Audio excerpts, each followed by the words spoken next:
the part where I believe he was responding to, the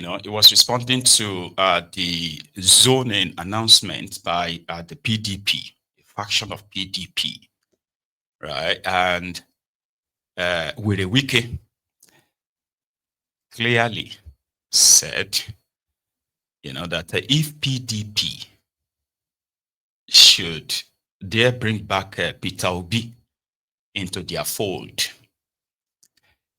they will destroy the party completely. Now, we are going to probably just highlight or single out the word destroy in this context.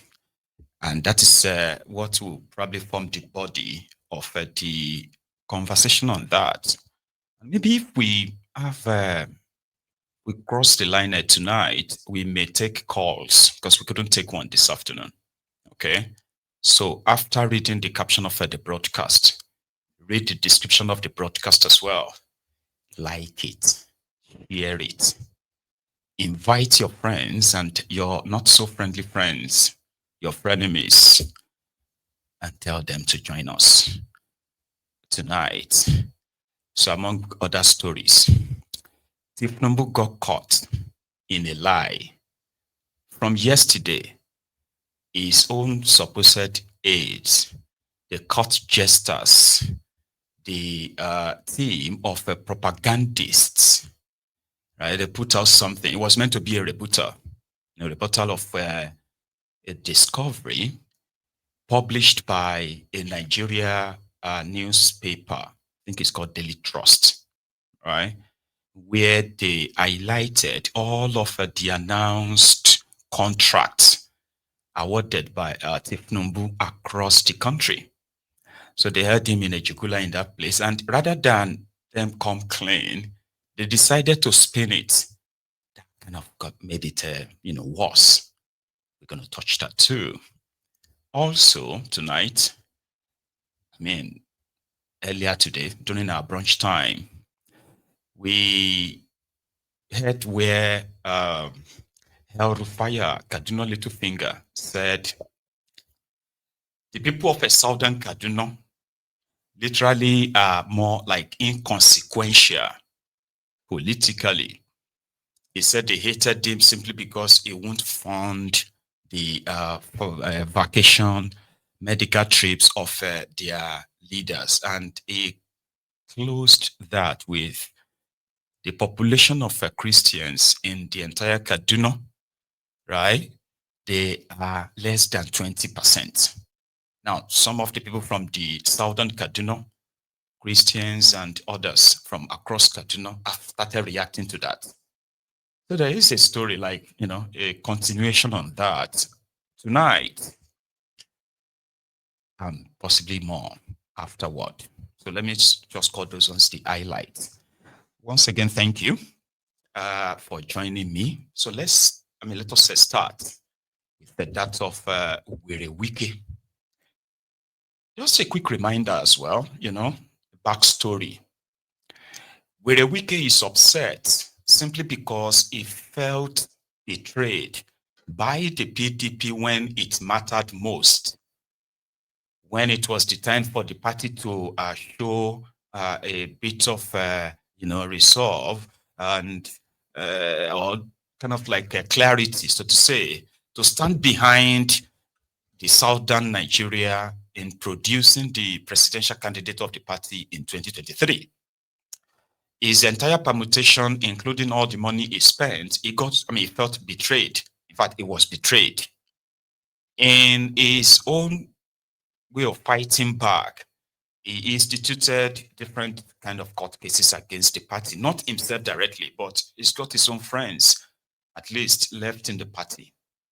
So around that part, after that time, the party has been struggling to at least find their way or, find a common ground in moving on. But unfortunately, Wike got rewarded by Tifnumbu.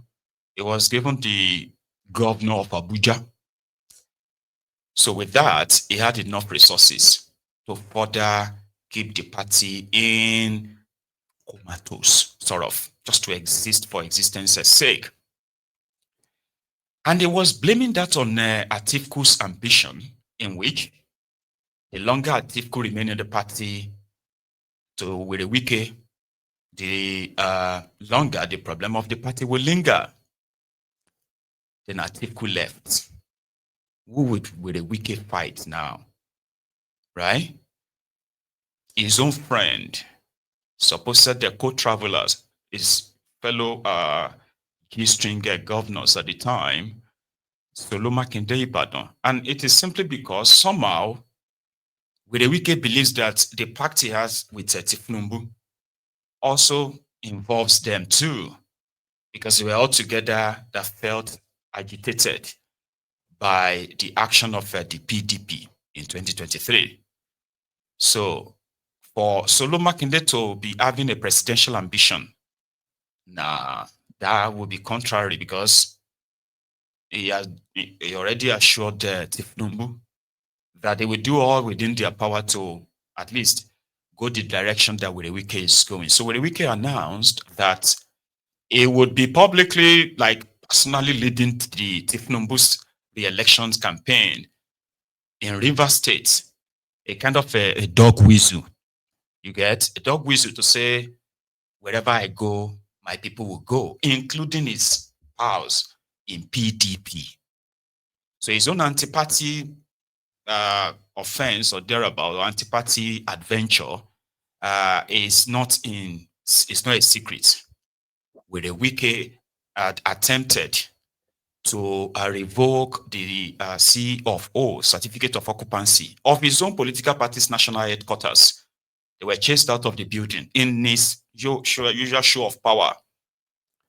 So Atiku left, Solo Makinde remained, and they said they were trying to put everything together to prepare for 2023. That would be contrary to what Wike signed with the Tifnumbu. So that means PDP is done for. So he now gave them another condition. If they really want to do everything that is right, they must zone the ticket to the south. You know, surprisingly, or maybe unsurprisingly, PDP yielded. They announced that their 2027 presidential ticket is now zoned to the southern part of Nigeria, something they've never done in their 26 or 27 years or 28 years of existence. Right? So that was supposed to come with a Wike Abi, because again, I think I did a program on that when I said, of course, that would make Wike go back to the drawing board, because there must be problem. They must have problems. It's not going to be over like that. So we waited and waited and waited until today, when he did his usual media, charts. Among other things, he said, here is where he focused on Obi. Because there were rumors, by the way. Well, they are not rumors. There are stakeholders in PDP who have come out in the open to say, yes, we are having a chat with Obi.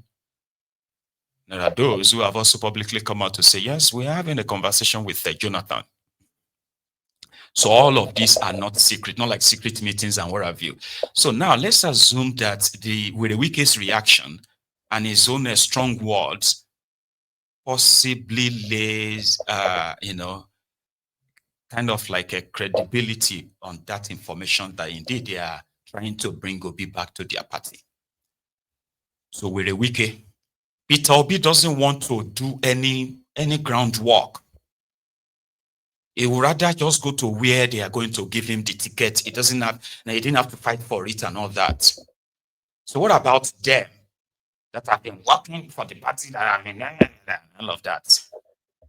So is he a saint?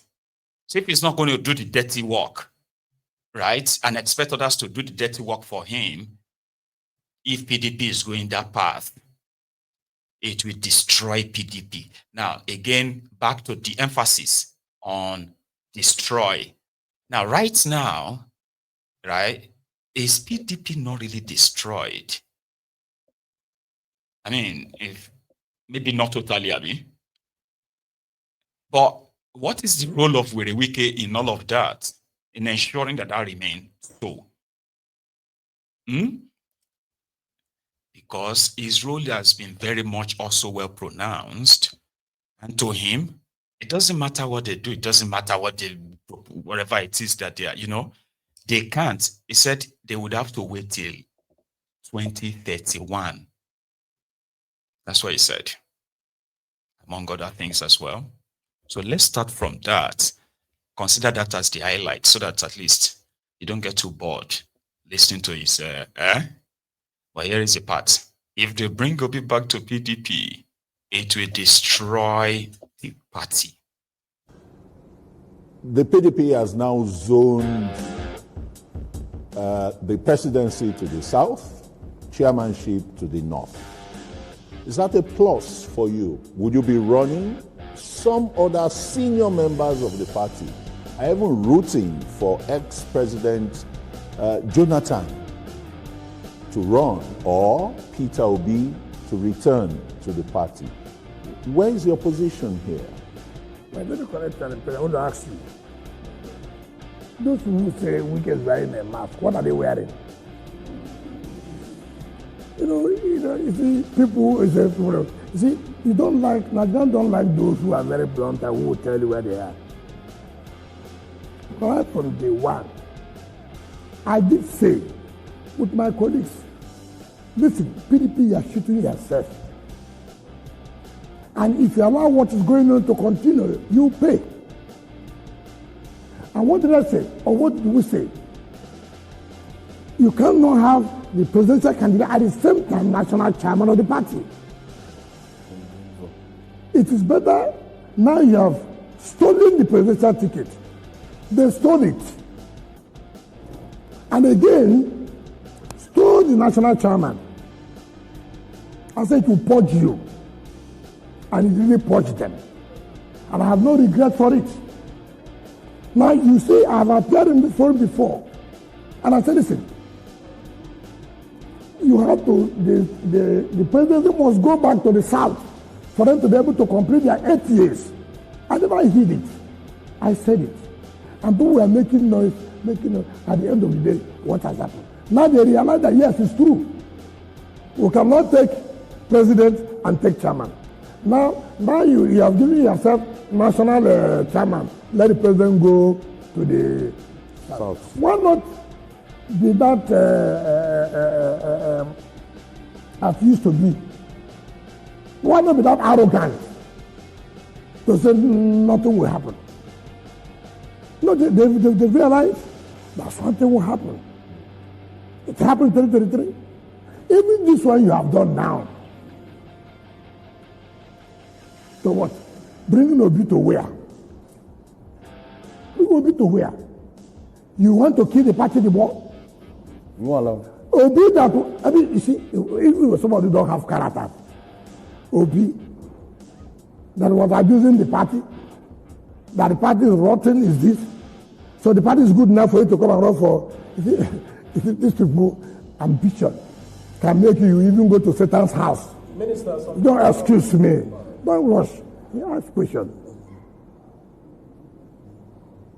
So, Obi is not anybody who says so, like the Bala said, I had him say, that is Bala's opinion. He's entitled to his opinion. But if you want to destroy the party, dare it.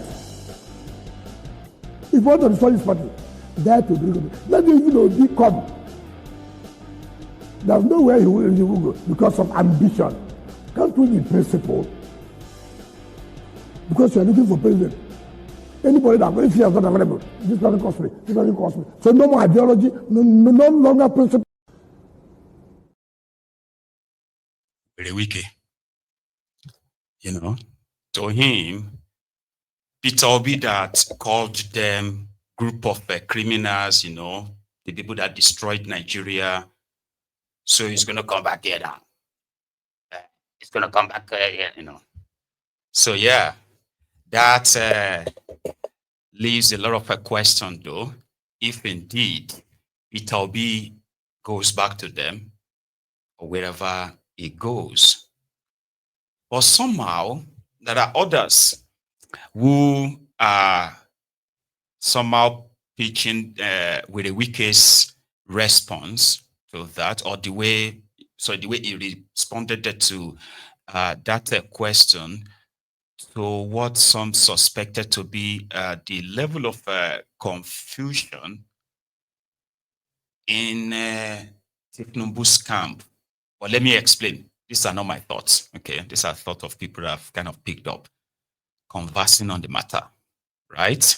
So to them, presently, for real, nobody knows where Peter Obi is going to end up.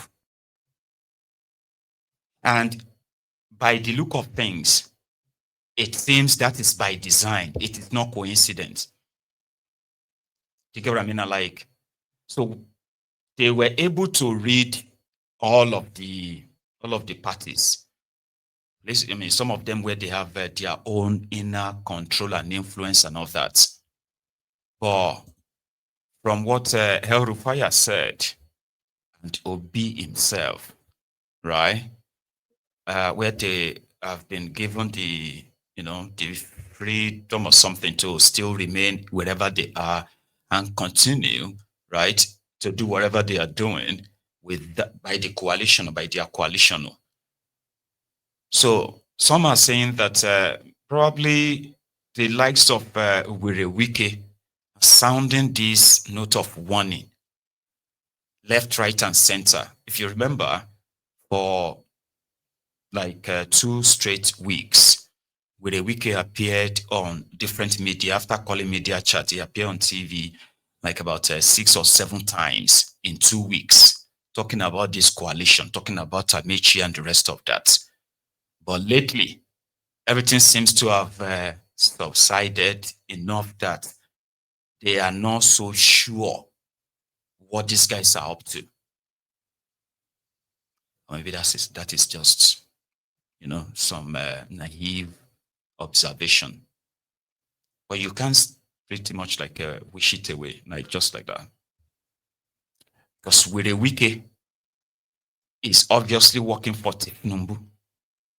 He's already telling the PDP that River State people are no longer with PDP by their last charade local government elections. So Wike is already sounding that, he's already dropping it in the media. In that same chat, he told his spouse there that truly APC has become a threat to PDP in River State, right? In which many believe that, it is his own machination.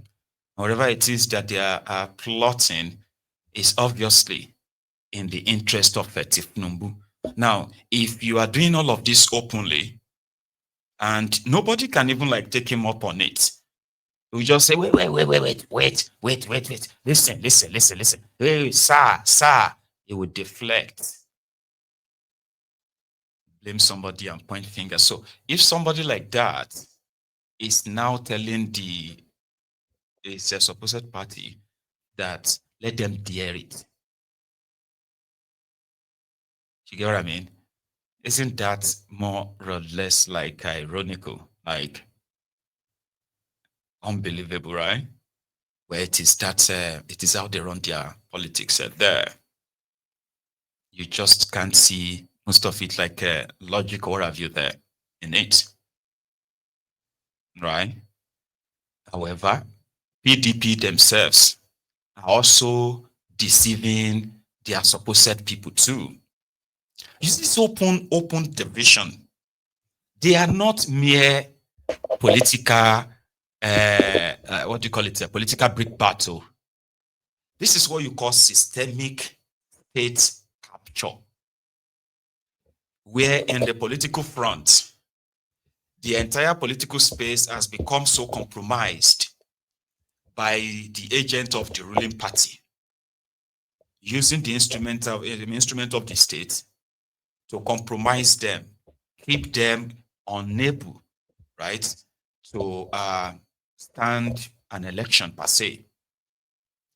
Ensure that is guaranteed as much as possible. In the economic space, give your friends your business partners and what have you. Give them the free will, the free hand when the government policy won't actually affect them. And they can run amok on the country's economy. On and on and on and on like that. That's not how to run a country. But they call it political strategy. Doing political this and that. Giving the people no choice.